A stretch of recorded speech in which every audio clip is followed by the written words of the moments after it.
Do you have a clever intro for this one, or? Hi everybody, I'm Justin. And I'm Matt. Welcome to Game On, show all about tabletop gaming from RPGs to board games and everything in between. Indeed. And so it's a new video, so Justin, I guess it's time to save the world again? I didn't know we saved the world. Yeah, no, actually our videos aren't quite that important. And in this episode, we're actually going to argue that maybe your games shouldn't be either. Yeah, boring. Yeah, or it can be. Like, it's what I call the sequel mentality, which is the ever-present desire to up the stakes with each thing that you do. So that can be real problematic with follow-up games. Yeah. Because if you set the bar too high with your initial game, topping it, raising the stakes can be impossible, or at least so difficult that your game is compromised and becomes ridiculous as a result of it. Look at Starkiller Base versus the Death Star. Starkiller Base was much bigger, but everyone was like, yeah. Or somehow Palpatine returned. Palpatoo. Yeah.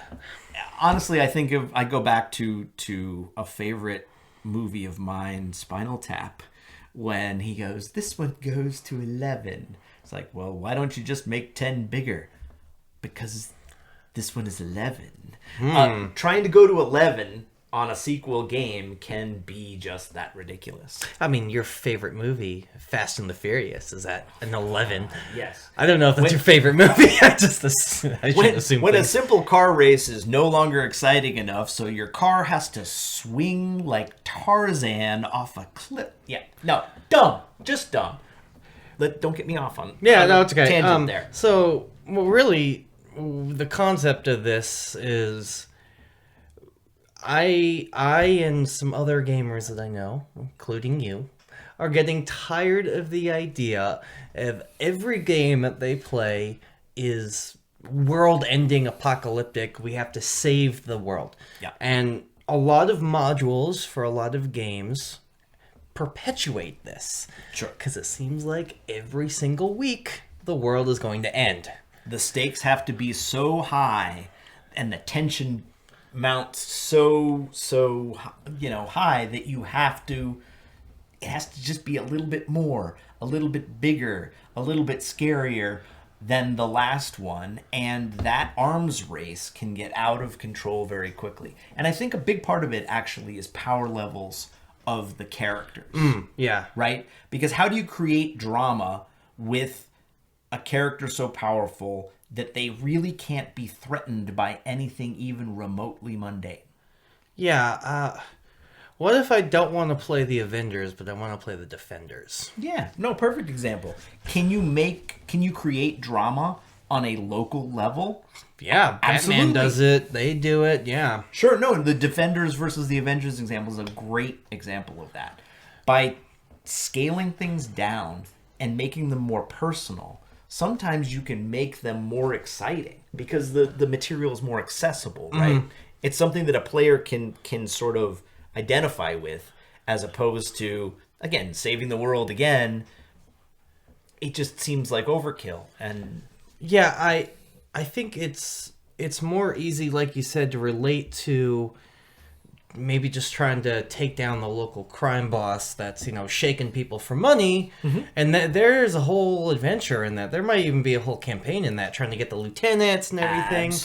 Absolutely. But key to it is always the balance of power between your protagonist and your antagonist, right? Exactly. That's where drama is created. And I don't care if you're talking about a movie or an RPG or a video game or a book. I don't care what it is.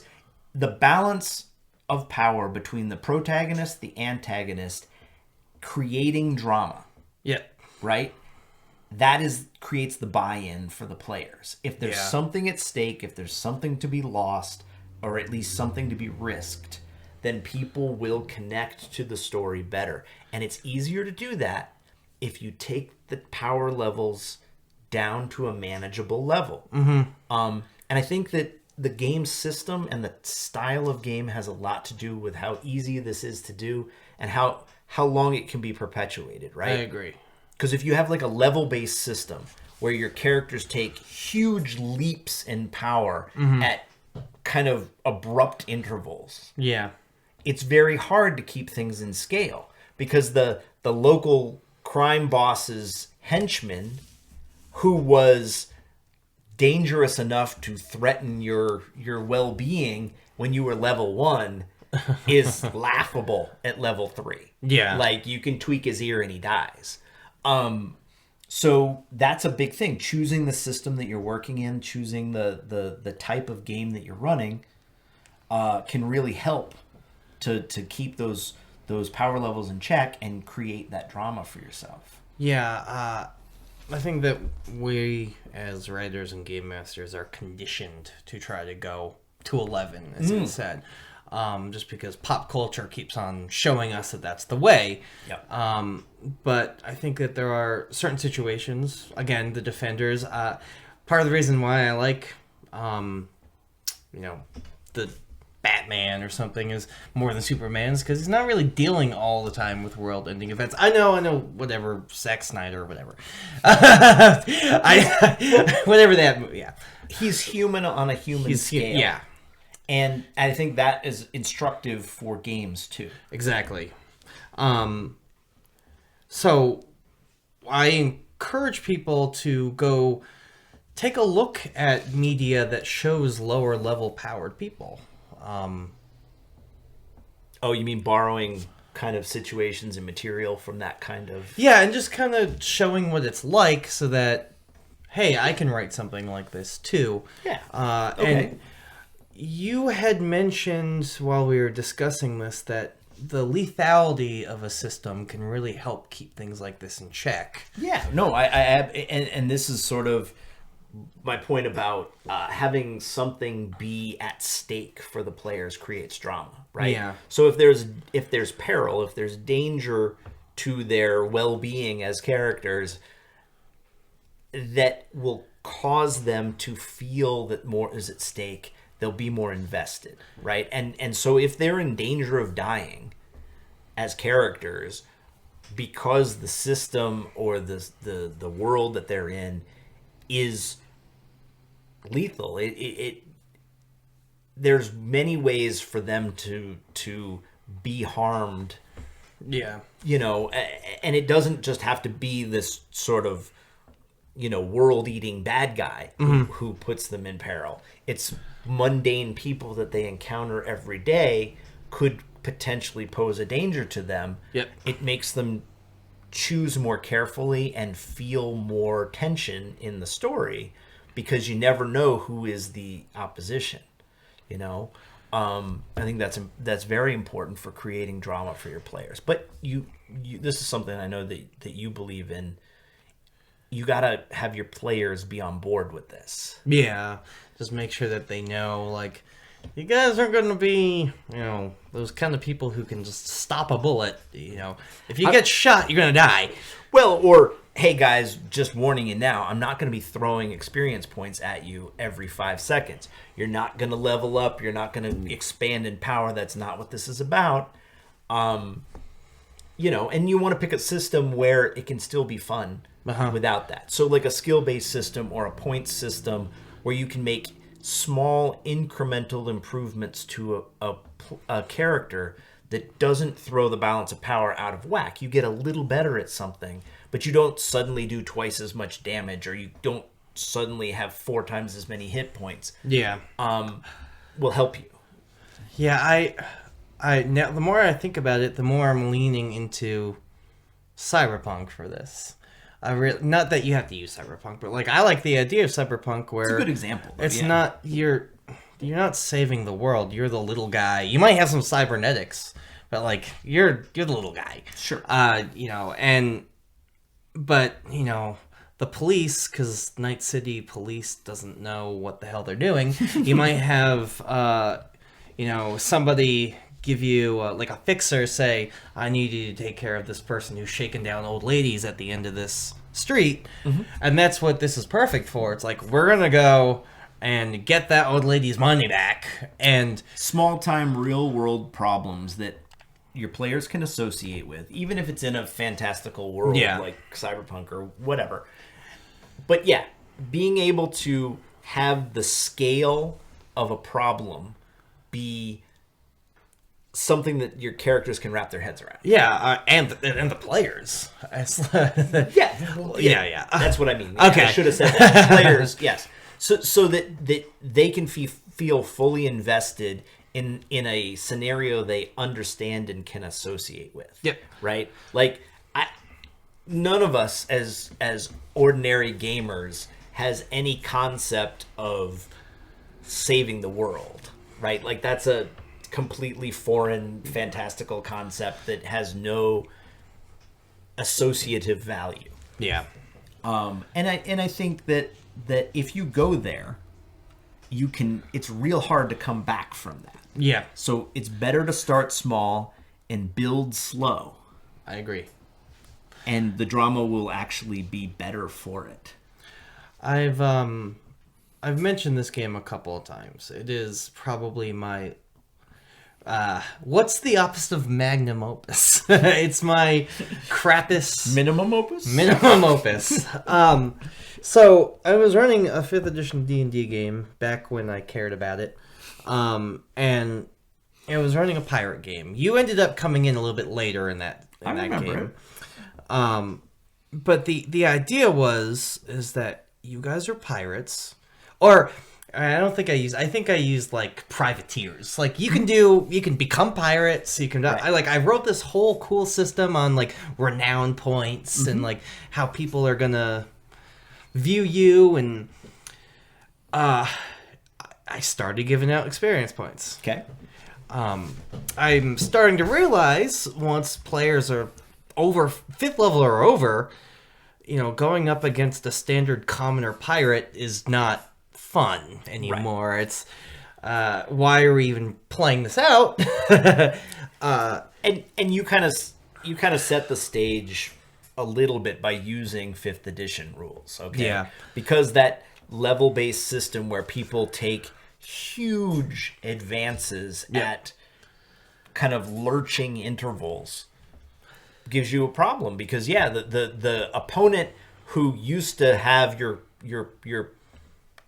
character's measure in last week's game is now a bug to squash. Yeah.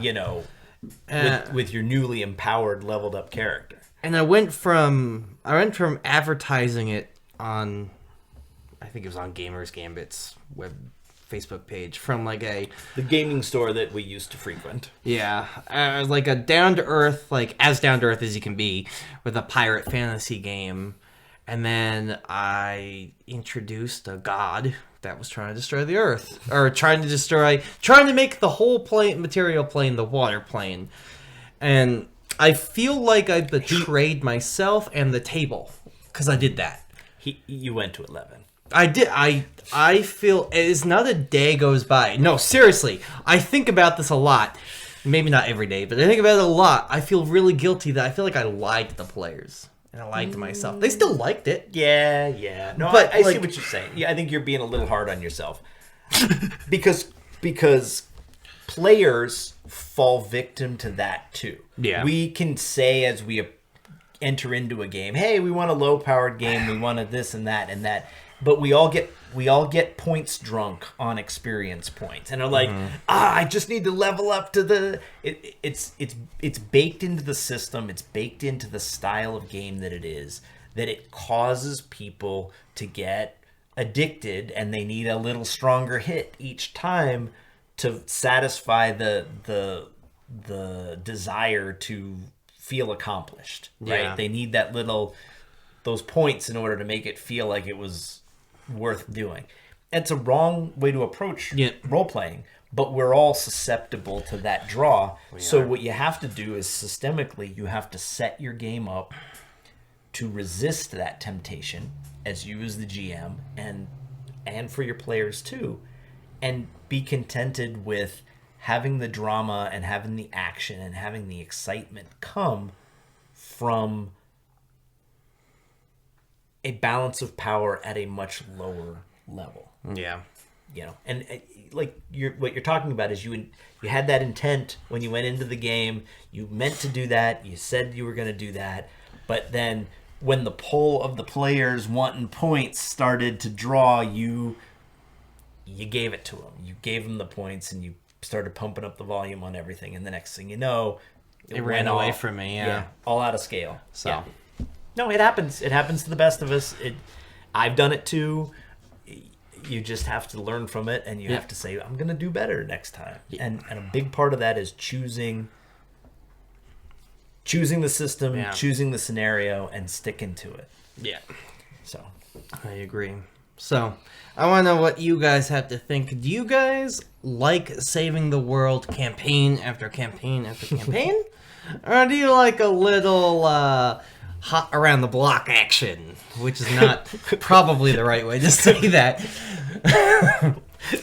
I don't know where this video took a turn. I get what you're saying. Keep it local, Keep it local. Keep the action in scale. Yeah. And you actually can have more fun that way. And then if you ever want to do a follow-up sequel game using those same players, those same characters, you have room to grow because you haven't pushed the scale all to the end of the dial. You haven't gone to 11 already, so you can go and take an incremental step forward with still plenty of room to grow. I agree. Hey, my name is Justin. I'm still Matt at the end of the video. Please like, comment, and subscribe if you like this kind of content. We do tabletop gaming's videos almost sort of every week, almost kind of. Yeah, no, we want to hear what you guys think about power and scaling and saving the world versus saving the neighborhood and all the other stuff that we spent time talking about and things we didn't think of too. So put them in the comments and let us know. Yeah. Now what you gotta do is grab some dice, grab a character sheet, and game on.